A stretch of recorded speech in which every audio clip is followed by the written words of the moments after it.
Here's a book review of Marvels by Marvel Comics, weirdly. Kurt Busiek and Alex Ross. It's a paperback. This one is from Box Tree Limited. It came out in 1995.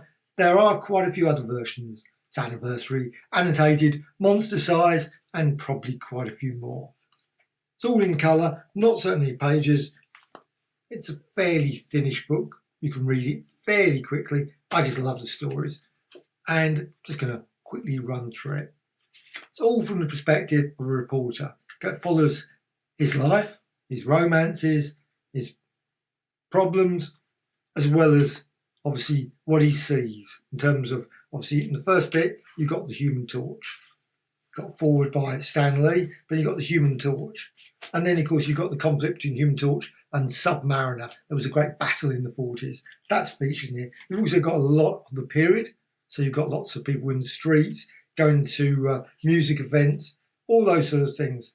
Of course, it's the press, so he's following a lot of these stories, taking his photographs. Obviously, he has various problems. And of course, it's wartime, so you've got the dramatic pages where I love this scene where he's got coming down all the characters, the blazing skull, the vision, etc. You've got a commentary by Kurt Busiek as it moves. That was the 40s. Skips the 50s. The 50s obviously clearly weren't an interest, which is pity because I think Atlas produced lots of great stuff during the 50s, but clearly they didn't want to do that.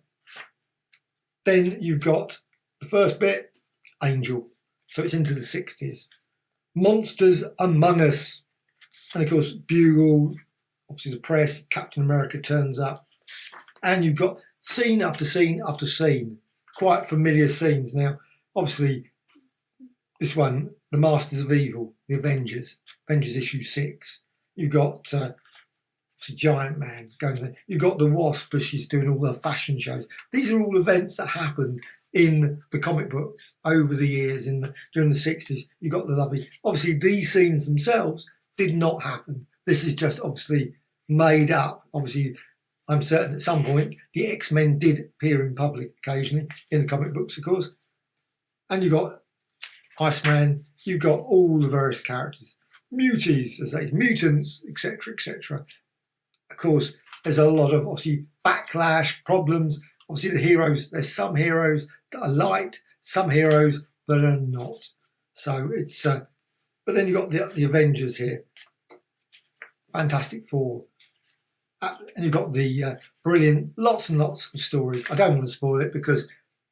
Really, this is a book you must really look for because it's just a brilliant book. You've got so many great stories. You see, oh, that was from the Avengers. Oh, that was from the X-Men. Oh, that was from Spider-Man.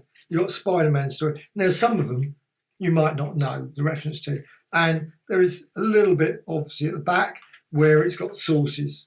And I'm certain they've added to because there's an annotated book now available. And I'm certain that's probably even more sources. You probably go, oh, right. So that was there. That was the reason that was in it.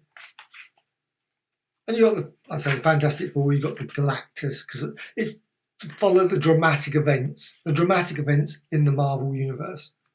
Silver Surfer, of course. And then it's just beautifully drawn, just beautifully, all the way through this, beautifully illustrated.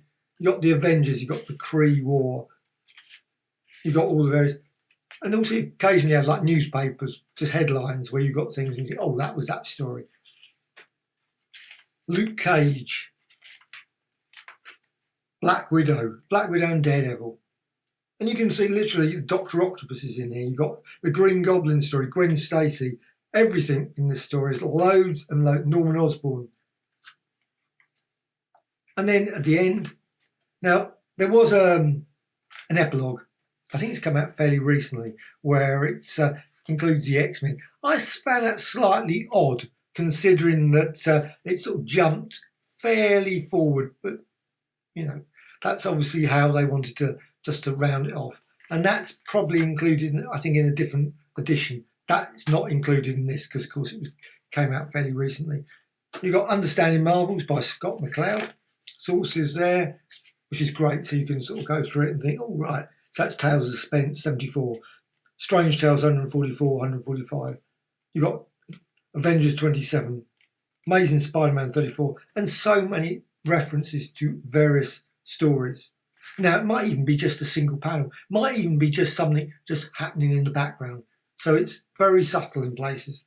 Also, you've got this lovely giving details about how Alex Ross, produced the artwork.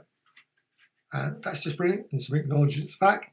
But I think this book is just beautiful. The artwork is superb all the way through. Definitely does make you feel that you're really looking at the events.